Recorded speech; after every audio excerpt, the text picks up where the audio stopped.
하나님의 크신 사랑과 은총이 여러분의 삶에 함께 하시기를 빕니다. 오늘은 세리와 창녀들이 너희보다 먼저 하나님 나라에 라는 제목으로 함께 하나님의 말씀을 나누겠습니다. 여러분은 이런 사람을 어떻게 생각하십니까? 자신보다 가난하고 힘없고 의지할 데가 없는 사람들에게는 친구가 되어주며 그들을 보살펴줍니다.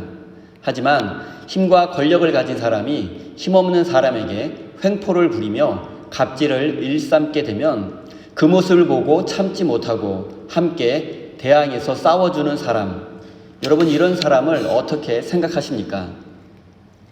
마음 한편으로는 공감이 가고 이해가 되면서 참 좋은 사람이다라는, 정의로운 사람이다라는 생각이 들기도 하면서 마음 한편으로 아직 세상의 쓴맛을 보지 못해서 저러는 거라고, 저러다가 언젠가 큰 코 다치게 될 거라는 생각을 하기도 합니다. 아무리 계란으로 바위를 쳐봐야 소용없다고 생각합니다. 그러나 예수님은 계란으로 바위를 치는 사람이었습니다. 그리고 마침내 예수님은 계란으로 바위를 무너뜨리셨습니다. 바위는 아무리 커봤자 생명이 없지만 작은 계란에는 생명이 담겨 있기 때문입니다. 생명에는 사랑이 있고 희망이 있습니다. 사랑과 희망을 품은 생명은 결국에 깨어지지 않을 것만 같은 바위를 깨트릴 수 있는 강한 힘이 있습니다. 여러분, 예수님의 성격이나 예수님의 인성, 역사적 예수님의 모습은 어땠을 거라고 생각하십니까?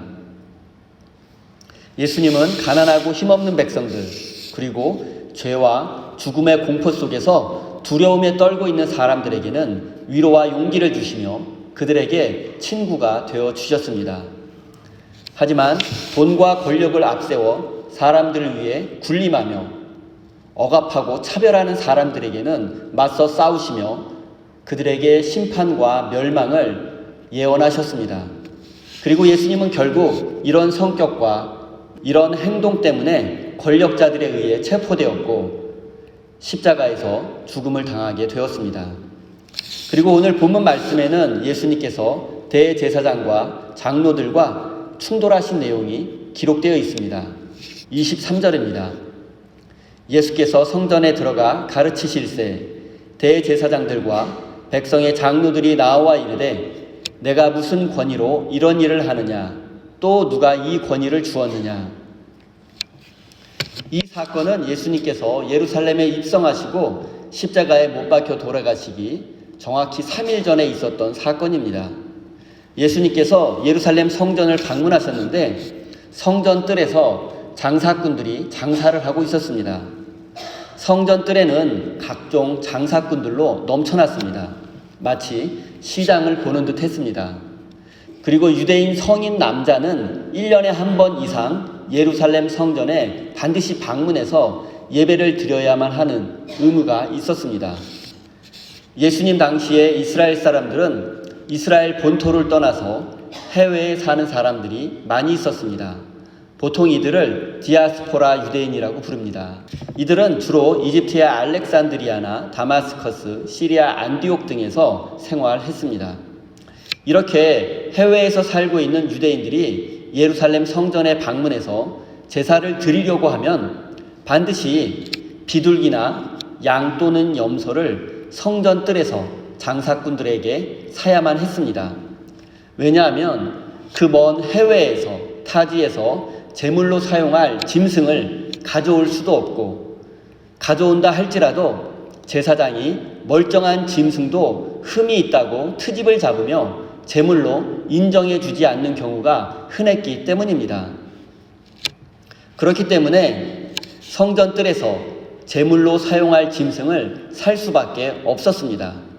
그런데 성전 뜰에서 장사꾼들이 짐승을 비싸게 팔고 그 수익금의 일부를 대제사장에게 뇌물로 바치는 것이 당시 관행이었습니다. 그리고 성전에 오면 1년에 한 번 성전세를 내야 하는데 다른 동전은 받지 않고 오직 성전에서 만든 성전 동전으로만 성전세를 낼 수 있었습니다. 당시 로마 제국의 동전에는 황제의 얼굴이 새겨져 있다는 것이 그 이유였습니다. 그런데 문제는 로마 동전을 성전 동전으로 바꾸는데 엄청난 수수료를 지불해야 했던 것입니다. 이 경우에도 마찬가지로 환전상들은 대제사장에게 뇌물을 주고 폭리를 취할 수 있었습니다. 장사꾼들은 돈 버는 데에만 혈안이 되어 있었고 성전을 관리 감독해야 할 책임이 있는 대제사장은 뒷돈을 받아 자신의 배를 불리고 있었습니다. 그리고 성전에 제사를 드리러 온 사람들, 하나님을 만나고 싶고 하나님의 은혜가 필요한 사람들은 요즘 말로 호갱이 될 수밖에 없었습니다.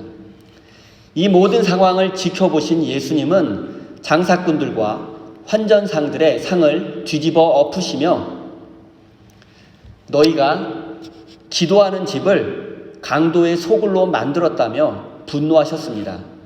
이 일이 있은 다음 날 예수님은 다시 성전에 가셔서 하나님의 말씀을 가르치고 계셨습니다. 그리고 이때 대제사장과 장로들이 예수님께 다가와서 따지듯이 물었습니다. 당신이 지금 무슨 권위로 이런 일을 하고 있는 것인가? 누가 당신에게 이런 권위를 주었느냐며 예수님을 나무라고 있습니다. 대제사장과 장로들이 어떤 사람인지 간단히 한번 살펴보겠습니다. 대제사장은 이스라엘을 대표하는 권력 서열 1위에 해당하는 사람입니다. 당시 이스라엘은 로마 제국의 식민지였지만 로마 제국은 유대인들로 구성된 사내들인 의회에 많은 자치권을 부여해 주었습니다. 그리고 사내들인 의회는 이스라엘의 입법과 사법 그리고 행정에 관한 대부분의 권한을 가지고 있었습니다. 그리고 대제사장과 장로들은 모두 사내들인 의회의 의원들이었습니다. 그러니까 지금 예수님은 당시 이스라엘의 최고 권력자들의 심기를 불편하게 한 것이고 지금 그들이 예수님께 책임을 묻고 있는 상황입니다. 그리고 그들은 성전에 모인 사람들 앞에서 예수님을 망신 주고 성전 밖으로 쫓아내려고 했던 것입니다. 대제사장과 장로들은 예수님에게 당신이 어제 성전에서 그 소란을 피운 것으로도 모자라서 오늘 또 성전에 와서 사람들에게 무엇을 가르치고 있느냐고, 도대체 당신에게 누가 그렇게 말씀을 가르칠 권한을 주었느냐고 예수님을 몰아세우고 있습니다. 쉽게 말씀드리면 어디 갈릴리 변방에서 온 별 볼 일 없는 랍비 주제에 예루살렘 성전에서 소란을 일으키고 성전의 질서를 무너뜨리며 문제를 일으키고 있느냐는 것입니다. 한 번만 더 소란을 일으키면 가만두지 않겠다고 예수님을 협박하고 있는 것입니다. 하지만 예수님은 부패하고 타락한 현실을 바라보시며 침묵하거나 모른 척하지 않으셨습니다. 부정과 부패, 불의 앞에서 침묵하지 않고 정의를 외치며 권력자들에게 대항하셨습니다. 그리고 그 결과 생명의 위협까지 받게 된 것입니다. 올바르고 진실한 삶, 정의로운 삶을 살아가는 사람들에게는 늘 고난과 고통, 위협이 따르는 것 같습니다. 예수님은 자신을 협박하는 예루살렘의 최고 권력자들에게 이렇게 말씀하셨습니다. 25절, 6절입니다. 요한의 세례가 어디로부터 왔느냐? 하늘로부터냐? 사람으로부터냐? 그들이 서로 의논하여 이르되 만일 하늘로부터라 하면 어찌하여 그를 믿지 아니하였느냐 할 것이요 만일 사람으로부터라 하면 모든 사람이 요한을 선지자로 여기니 백성이 무섭다 하여. 예수님은 자신을 위협하는 권력자들의 질문에 바로 대답하지 않으시고 그들에게 역으로 질문하셨고 그 질문에 대답하면 나도 당신들의 질문에 대답하겠다고 하셨습니다. 예수님의 질문은 세례 요한에 관한 것이었습니다. 그것은 세례 요한이 하나님이 보낸 선지자냐 아니냐 하는 것이었습니다. 겉으로 보면 매우 단순한 질문 같지만 실제로는 어렵고 복잡한 질문입니다. 그래서 대제사장과 장로들은 즉시 대답할 수 없었습니다. 세례 요한이 하나님이 보낸 선지자가 맞다고 하면 왜 세례 요한을 인정하지 않았느냐는 비난을 받을 수밖에 없습니다. 그리고 세례 요한은 예수님을 메시아로 인정했기 때문에 예수님의 권위를 인정할 수밖에 없게 됩니다. 반대로 세례 요한이 하나님이 보낸 선지자가 아니라고 한다면 그것도 큰 문제가 됩니다. 이스라엘의 모든 백성들이 요한을 하나님의 선지자로 믿고 있는데, 그래서 많은 백성들이 요한에게 세례를 받았는데, 그리고 지금까지 세례 요한은 백성들 사이에서 인기가 뜨겁습니다. 그런 세례 요한을 부정한다면 자신들의 인기도 떨어지게 될 것이고 폭동이 일어날 수도 있습니다. 요즘 말로 하면 여론이 악화되고 지지율이 떨어질 수 있는 것입니다. 그렇기 때문에 대제사장은 예수님의 질문에 어떤 대답도 할 수 없었고 결국 예수님의 질문에 모른다라고 대답할 수밖에 없었습니다. 그러자 예수님도 그들의 질문에 대답하지 않겠다고 말씀하셨습니다. 예루살렘의 권력자들은 예수님의 질문에 무엇이 옳은지 그른지 생각하지 않았습니다. 무엇이 진실이고 무엇이 거짓인지 생각하지 않았습니다. 그들은 단지 무엇이 자신에게 이익이 되는지, 해가 되는지만을 생각했습니다. 무엇이 자신들에게 유리하고 불리한지만을 생각했습니다. 그리고 자신들에게 이익이 되는 것과 유리한 쪽을 선택한 것입니다. 아무리 옳은 것이라 할지라도, 그것이 진실이라 할지라도 나에게 손해가 되고 불리한 것이라면 모른 척하고 외면하려 했던 것입니다.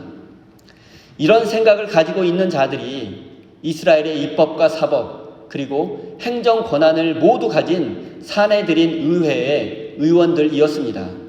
심지어 대제사장은 사내들인 의회의 의장이기도 했습니다.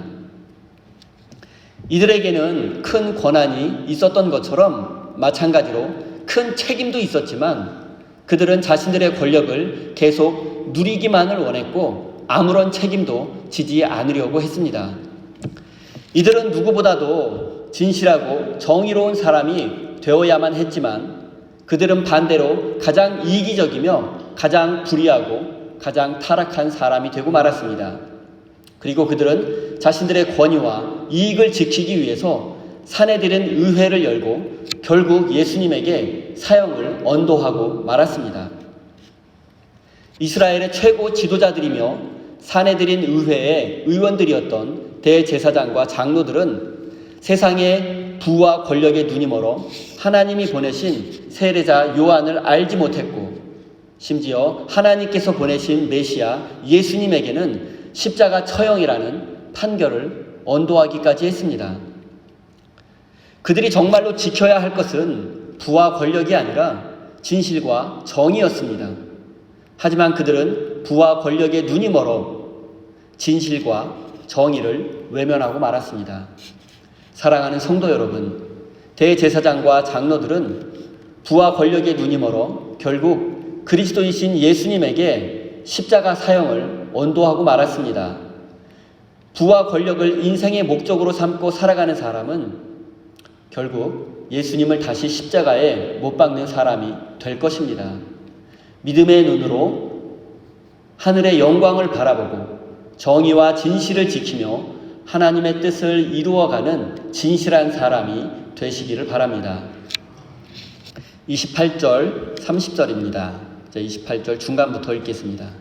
어떤 사람에게 두 아들이 있는데 맏 아들에게 가서 이르되 오늘 포도원에 가서 일하라 하니 대답하여 이르되 아버지 가겠나이다 하더니 가지 아니하고 둘째 아들에게 가서 또 그와 같이 말하니 대답하여 이르되 실소이다 하였다가 그 후에 뉘우치고 갔으니 세례 요한이 하나님이 보낸 사람이냐 아니냐라는 예수님의 질문에 예루살렘의 권력자들은 모른다라고 대답했고 예수님은 그들에게 아들 둘이 있는 포도원 주인의 이야기를 비유로 말씀해 주셨습니다.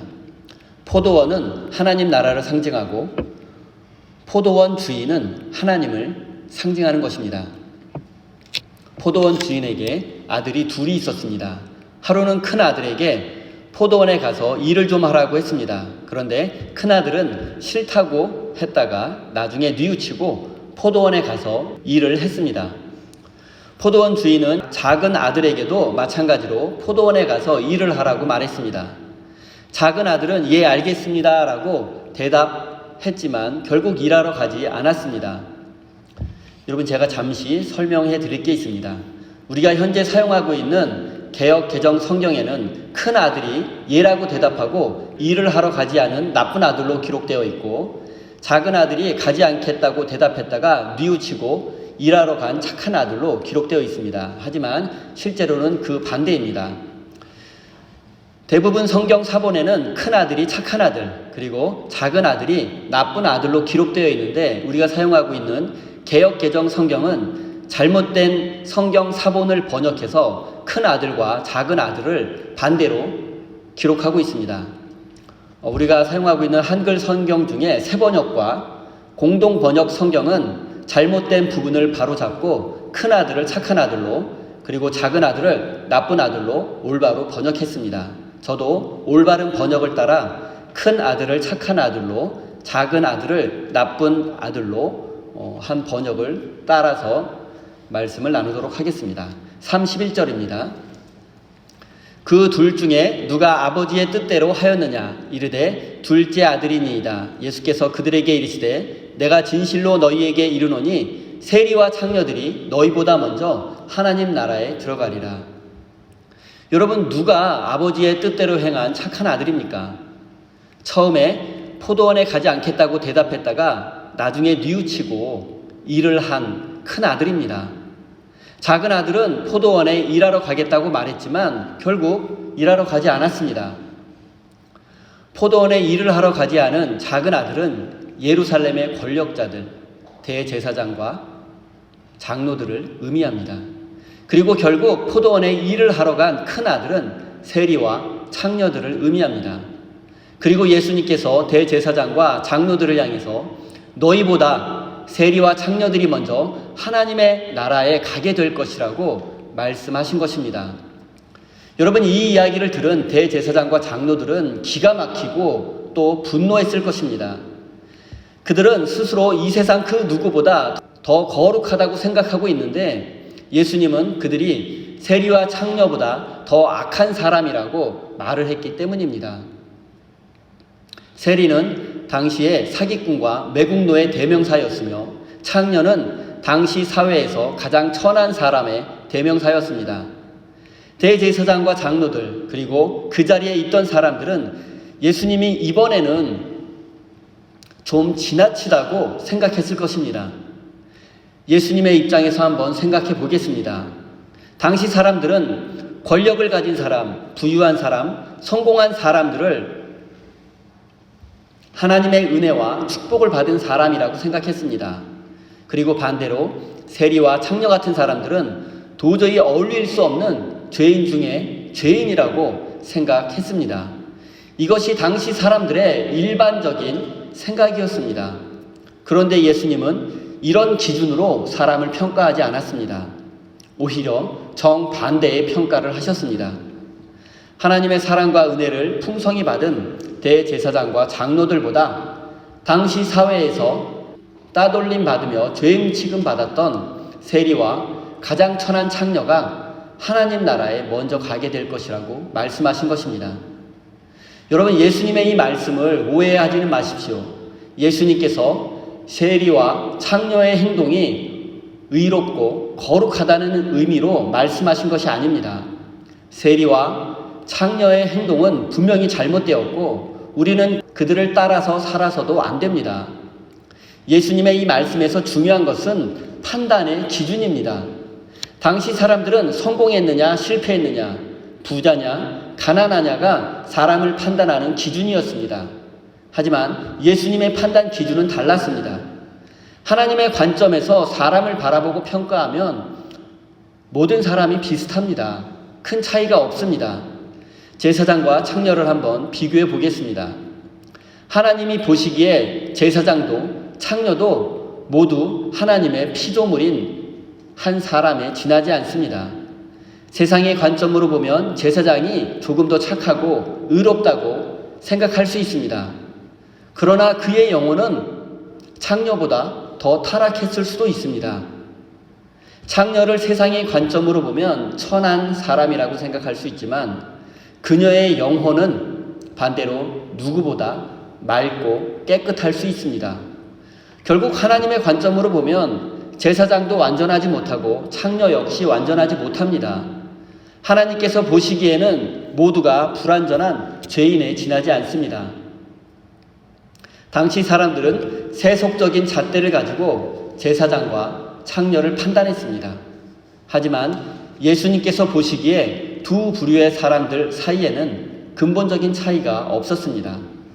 하나님 앞에서는 모두가 불완전하고 하나님의 은혜와 긍휼이 필요한 존재들일 뿐입니다. 그런데 왜 예수님께서 제사장과 장로들보다 세리와 창녀가 하나님의 나라에 먼저 가게 될 것이라고 말씀하셨겠습니까? 그 이유는 32절에 기록되어 있습니다. 요한이 의의 도로 너희에게 왔거늘 너희는 그를 믿지 아니하였으되 세리와 창녀는 믿었으며 너희는 이것을 보고도 끝내 뉘우치지 아니하였다. 대제사장과 장로들은 하나님이 보낸 세례 요한에게 세례받지 않았고 예수님을 믿지도 않았습니다. 하지만 세리와 창녀들은 세례 요한에게 회개의 세례를 받았고 예수님을 구원자로 믿었습니다. 세리와 창녀는 자랑할 것도 없고 의지할 것도 없고 부끄러운 것밖에 없는 사람들이었습니다. 그래서 요한에게 죄 사함의 세례를 받을 수 있었고 예수님을 구원자로 믿을 수 있었습니다. 하지만 대제사장과 장로들은 자랑할 것이 많았고 의지할 것도 많았고 스스로 구원받기에 충분한 자격이 있다고 믿었습니다. 그래서 그들은 세례를 받을 필요가 없었고 예수님도 필요하지 않았던 것입니다. 세리와 창녀는 아버지의 말씀에 불순종하고 포도원에 일하러 가겠다고 했지만 결국 뉘우치고 아버지의 말씀에 순종해서 포도원에 일하러 간 큰 아들과 같습니다. 대제사장과 장로들은 일하러 가겠다고 대답만 하고서 일하러 가지 않은 작은 아들과 같습니다. 누가 아버지의 뜻에 순종한 아들입니까? 바로 세리와 창녀입니다. 그렇기 때문에 예수님은 세리와 창녀가 먼저 하나님의 나라에 가게 될 것이라고 말씀하신 것입니다. 사랑하는 성도 여러분, 하나님께서 가장 기뻐하시는 것은 하나님의 말씀에 네 알겠습니다 라고 대답하고 순종하는 것입니다. 하나님은 지금도 우리를 포도원의 일꾼으로 부르고 계십니다. 포도원에 일꾼이 부족하기 때문입니다. 사랑하는 우리 세임교회 성도 여러분, 하나님의 부르심에 네라고 대답하고 믿음으로 순종하여 하나님 나라의 충성스러운 일꾼이 되시기를 예수님의 이름으로 축원드립니다. 기도하겠습니다. 사랑과 구원을 베푸시는 하나님, 우리 마음속에 있는 세속적인 욕망과 욕심을 모두 내려놓고 하나님의 영으로 우리의 마음을 가득 채워 주시옵소서. 돈과 권력을 모두 가졌던 예루살렘의 권력자들은 결국 자신들의 돈과 권력을 지키기 위해서 예수님에게 사형을 언도하기까지 했습니다. 그 돈과 성공이 내 인생의 안전과 행복 그리고 구원을 보장해 줄 수 없음을 날마다 마음에 새기며 믿음으로 순종하는 삶을 살 수 있도록 은혜 내려 주십시오. 비록 우리의 삶과 신앙이 완전하지 못하다 할지라도 오직 하나님의 은혜와 도우심을 간절히 사모하며 하나님을 신뢰하는 믿음의 삶이 되게 해 주십시오. 우리 인생의 참된 주인 되시는 하나님께서 우리에게 맡기신 하나님의 것 중에 일부를 감사와 기쁨의 마음으로 올려드립니다. 내가 소유한 모든 것은 하나님께서 잠시 나에게 맡기신 것이고 하나님께서 내 모든 것의 참된 주인이시며 우리는 하나님의 것을 맡아 관리하는 청직이라는 사실을 잊지 않게 하여 주시옵소서. 생명의 주인이신 하나님, 우리의 모든 것을 하나님의 영광을 위해서 사용할 수 있는 거룩한 믿음을 주시고 이 세상을 살아가는 동안 하나님의 사랑의 통로로 우리를 사용하여 주시옵소서. 예수님의 이름으로 기도드립니다. 아멘.